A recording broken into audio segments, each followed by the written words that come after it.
حضرت ابراہیم علیہ السلام کا واقعہ حصہ سوئم۔ بتوں کو پاش پاش دیکھ کر آپ علیہ السلام کی قوم کا کیا رد عمل تھا؟ آپ علیہ السلام کی قوم نے آپ کے ساتھ کیا سلوک کیا؟ آپ علیہ السلام کو جب آگ میں ڈالا تو اللہ تعالیٰ نے آگ کو کیا حکم دیا؟ آپ علیہ السلام نے آگ میں ڈالے جانے سے پہلے کیا دعا مانگی؟ نمرود اور حضرت ابراہیم علیہ السلام کا مکالمہ اور اس طرح کی مزید اہم معلومات قرآن اور حدیث کی روشنی میں جاننے کے لیے برائے مہربانی ویڈیو مکمل دیکھیے۔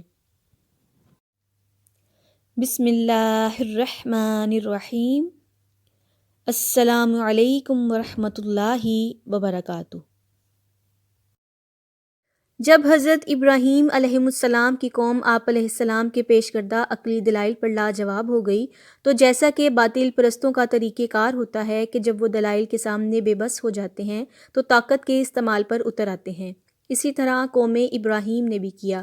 انہوں نے آپس میں یہ طے کر لیا کہ اب ابراہیم کو خاموش کرنے کی ایک ہی صورت ہے کہ ہم انہیں بھڑکتی ہوئی آگ میں ڈال کر جلا دیں تاکہ دنیا کے لوگ ان کی بے بسی کا اپنی آنکھوں سے نظارہ کر لیں، اور ہر شخص کو معلوم ہو جائے کہ جو بھی ہمارے معبودوں کی توہین کرے گا ہم اسے اسی طرح دردناک سزا دیں گے۔ اس واقعے کا ذکر قرآن پاک میں متعدد بار آیا ہے۔ فرمان الہی ہے، ترجمہ۔ وہ آپس میں کہنے لگے، ابراہیم کے لیے ایک الاؤ بناؤ، پھر اسے دہکتی ہوئی آگ میں ڈال دو۔ سورہ الصافات آیت نمبر 97۔ پس ان کی قوم کا جواب یہی تھا کہ اسے قتل کر دو یا اسے جلا دو۔ سورہ العنکبوت آیت نمبر 24۔ آخرکار لاجواب ہو کر انہوں نے کہا، اگر تمہیں کچھ کرنا ہی ہے تو ابراہیم کو جلا ڈالو اور اپنے معبودوں کی مدد کرو۔ سورہ الانبیاء آیت نمبر 68۔ آخرکار قوم حضرت ابراہیم علیہ السلام کو نذر آتش کرنے کے لیے ایک عرصے تک ایندھن جمع کرتی رہی۔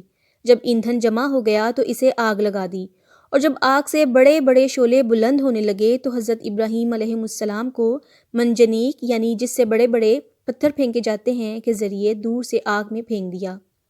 حضرت ابراہیم علیہ السلام کی قوم نے آپ علیہ السلام سے بتوں کی توہین کرنے پر انتقام لینے کے لیے آپ علیہ السلام کو جیسے ہی آگ میں ڈالا تو اللہ سبحانہ وتعالی نے آگ کو فوراً حکم دیا کہ اے آگ ابراہیم کے لیے سکون اور سلامتی والی بن جا۔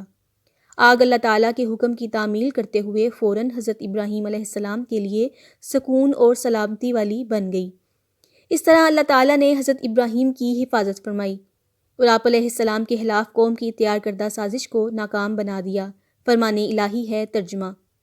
ہم نے فرمایا، اے آگ تو ٹھنڈی پڑ جا اور ابراہیم کے لیے سلامتی والی بن جا، اور انہوں نے ابراہیم کا برا چاہا لیکن ہم نے انہیں بری طرح ناکام بنا دیا۔ سورہ الانبیاء آیات 69 تا 70۔ انہوں نے ابراہیم علیہ السلام کے خلاف ایک سازش کرنا چاہی تھی مگر ہم نے انہی کو نیچا دکھا دیا۔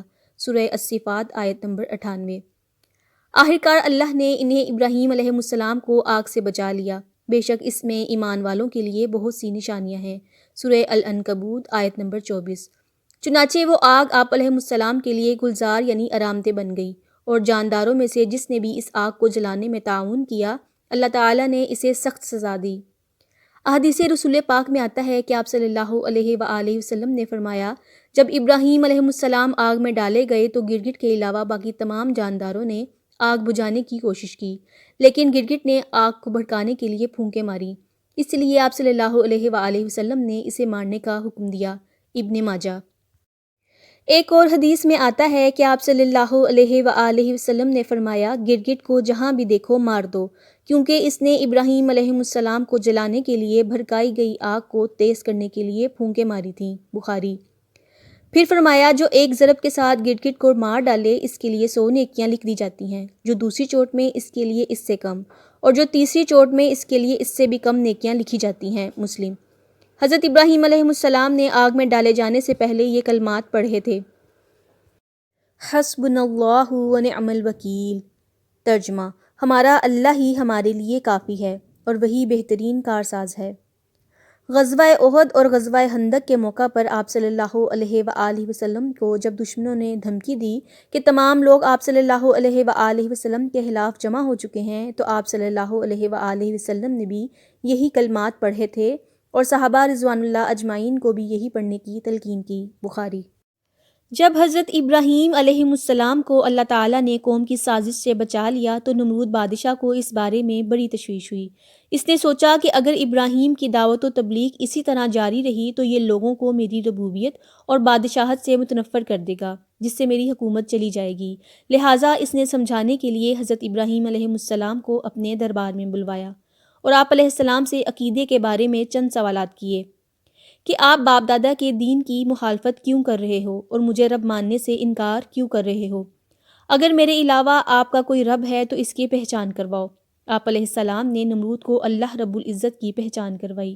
فرمان الہی ہے ترجمہ: کیا آپ نے اس شخص یعنی نمرود کے معاملے پر غور نہیں کیا جس نے ابراہیم علیہ السلام سے اس کے رب کے بارے میں جھگڑا کیا جبکہ اللہ نے اسے حکومت دے رکھی تھی؟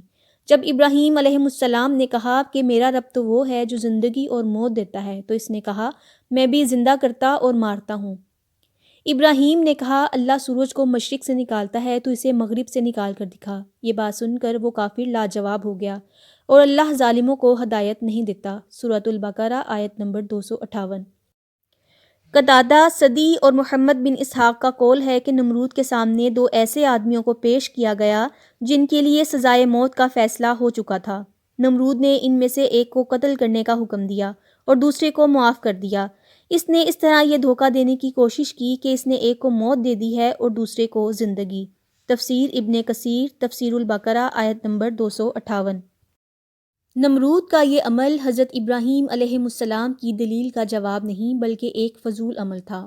حضرت ابراہیم علیہ السلام نے یہ محسوس کیا کہ اس طرح یہ عوام کی آنکھوں میں دھول جھونک رہا ہے تو آپ علیہ السلام نے ایک اور دلیل پیش کر دی کہ میرا رب سورج کو مشرق سے نکالتا ہے، اگر تو اپنے آپ کو رب کہتا ہے تو اسی سورج کو مغرب سے نکال کر دکھا۔